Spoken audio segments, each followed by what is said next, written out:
আসসালামু আলাইকুম ওরহমতুল্লাহি বারাকাতুহু। আমরা ওই মার্কিউলিসের যখন শ্রেণীবিন্যাস করি তখন প্লান্টটিতে যাই। প্লান্টটি হচ্ছে একদম উদ্ভিদ সর্বলাস্ট। এই প্লান্টটিকে আবার তিন ভাগ করছে, সেটা হচ্ছে তেলোফাইটা, ব্রায়োফাইটা এবং টেরিডোফাইটা। তো স্টুডেন্টকে যদি জিজ্ঞেস করো টেরিডোফাইটা কি, তোমরা কি চিনো? কেউ উত্তর দিতে পারে না। এগুলো হচ্ছে টেরিডোফাইট। এগুলো ঝোপঝাড়ে অনেক পাওয়া যায়, প্রায় ঝোপঝাড়ে এগুলো পাওয়া যায়। টেরিডোফাইটের আসলে অনেক প্রকারভেদ আছে।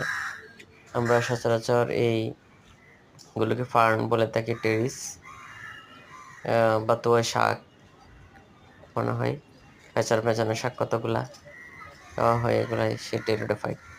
স্টুডেন্টদের জন্য প্রত্যেকটা উদ্ভিদ জেনে রাখা ভালো, দরকার। আর যারা উদ্ভিদ বিজ্ঞান নিয়ে বেরিয়ে পড়বে তাদের তো অবশ্যই এইসব বিষয় নিয়ে অনেক আগে থাকতে হবে।